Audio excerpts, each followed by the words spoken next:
অগ্রণী ব্যাংকে আমার লকার, আর একটা ব্যাংকে পূবালী ব্যাংকে। সে পাকিস্তান আমল থেকে গহনাগাটির লকারই আমি রাখি, আমরা রাখতাম, এটা আমাদের পারিবারিক সবার। 1981 সালে আমি যখন ফিরে আসি, জিয়াউর রহমান যখন বেঁচে ছিল আমাকে কিন্তু 32 নম্বরে ঢুকতে দেয়নি।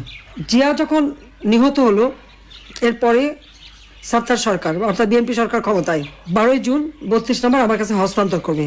ধুলাবাড়ি ময়লার সমস্ত ভরা জায়গা, রক্তের দাগ সব ওখানে। আমার কাছ থেকে সই করালো 72 পাতা, বললাম আমি আইনজীবী দ্বারা করবো, বাড়িতে তো মার্ডার হয়েছে, না সেটা হবে না। তারপরে প্রচার, কত শতকরি সোনা দানা পাওয়া গেছে, এই পাওয়া গেছে, মানে হ্যাঁ পাওয়া তো যাবে, আমরা তো ভেসে আসা পরিবার না।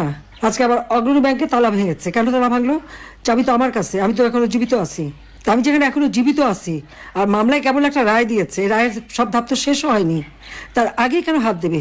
এটা তো ডক্টর মোহাম্মদ ইউনূসের ব্যাংক ডাকাতি, সে লোক দিয়ে ব্যাংক ডাকাতি করছে, সেখান থেকে সব সোনা দানা বের করে এত ভরি, আমরা হ্যাঁ ভরি তো থাকবেই।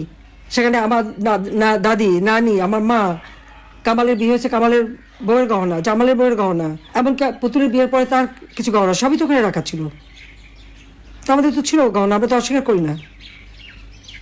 কিন্তু লকার ভেঙে সেগুলো বের করে এখন দেখানো, মানে তাদের কথা ভাবখানার জন্য প্রধানমন্ত্রী হওয়ার পরে আমি সব ওখানে রেখেছি।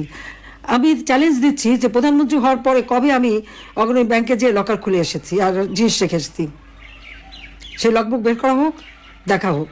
আমার তো মনে পড়ে না যে আমি 96 সালে প্রধানমন্ত্রী হয়েছে প্রথম, সেই 96 সাল থেকে এ পর্যন্ত কোনোদিন অগ্রণী ব্যাংকে আমি যাইও নি, লকারও খুলিনি, কারণ এগুলি পারিবারিকভাবে যা ছিল সব আমি রেখে দিয়েছিলাম ওইভাবেই। আমার 2টা লকার ওখানে রাখা আছে, সেখানে যে জিনিসগুলি এই যারা আমার বাবাকে হত্যার পর এই বাড়ির সমস্ত জিনিস একটা তারা একটা ইনভেন্টরি লিস্ট তৈরি করে, ওই লিস্টে যেগুলি তারা ভ্যালুয়েবল জিনিস মনে করেছে সেগুলি সব সিল করে বাক্স আমাকে দিয়ে দিয়েছিল।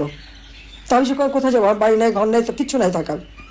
আমি লকার ভাড়া নিই, সেই লকারে যে সব কিছু ওইভাবেই রেখে আসি। তারা আমাদের ঘর বাড়ি যা ছিল সব তো লুটপাট করে নিয়েছি। 32 নম্বর বাড়িতে আমরা জনগণকে দান করে দিয়েছিলাম, সেটা প্রথমে আগুন দিল, তারপরে লুট করে ভাঙলো উল্টোটা দিয়ে। অজয় সাহেবের একটা বাসা সুধা সদন, সেটাও লুট করলো, সেখানে আমাদেরও, হ্যাঁ সেখানে আমার অনেক গহনাগাটি ছিল, আমাদের সবারই ছিল, সেগুলো লুটপাট, কাগজপত্র যা কিছু ছিল সব শেষ। তারপরে আগুনও দিল। গণভবন সব তো আমরা সব ফেলে দিয়েই তো চলে এসেছি, তো সেই গহনাগাটিগুলি দেখায় না কেন? সেগুলি কার পকেটে গেল? শুনছিলাম যে ইউনূস সাহেবের বড় মেয়ে নাকি এসেছিল, অনেক নাকি হীরার গহনা নিয়ে গেছে, তাহলে কি এগুলি আমাদেরগুলি নিয়ে গেল নাকি? ইউনূস তো নিজেও ঢুকেছিল ওই বাড়িতে সবাই মিলে, সেটা আমার প্রশ্ন। কিন্তু একটা লকার ভাঙতে গেলে, যে এখানে আমি এখনো জীবিত, চাবি আমার কাছে, পারমিশন ছাড়া এই লকারটা ভাঙে কিভাবে? আমাদের পারিবারিক একটা ঐতিহ্য আছে এবং আমাদের অবশ্যই পারিবারিক সমস্ত সম্পদ নিশ্চয়ই ছিল, আছে। আমার নানির যত গহনাগাটি ছিল, এখন ওখানে সে গহনাগুলি দেখাক, অনেক পুরোনো আমলের গহনা। এখন শুরু করছে যে ওখান থেকে নাকি সব নাকি ওখানে রেখে আসছি, সেখানে আমি সব দেশবাসীকে আপনাদের মাঝেই বলতে চাই যে লাস্ট কবে গেছে আমি লকার খুলেছি আর কবে কি রেখেছি। ব্যাংকে কিন্তু ওগুলো হিসাব থাকে, সেটি দেখে যেন কথা বলে। তারা একের পর এক বাবা মা ভাই সব কেড়ে নিয়েছে, বাড়িঘর তারাও নিয়ে নিচ্ছে।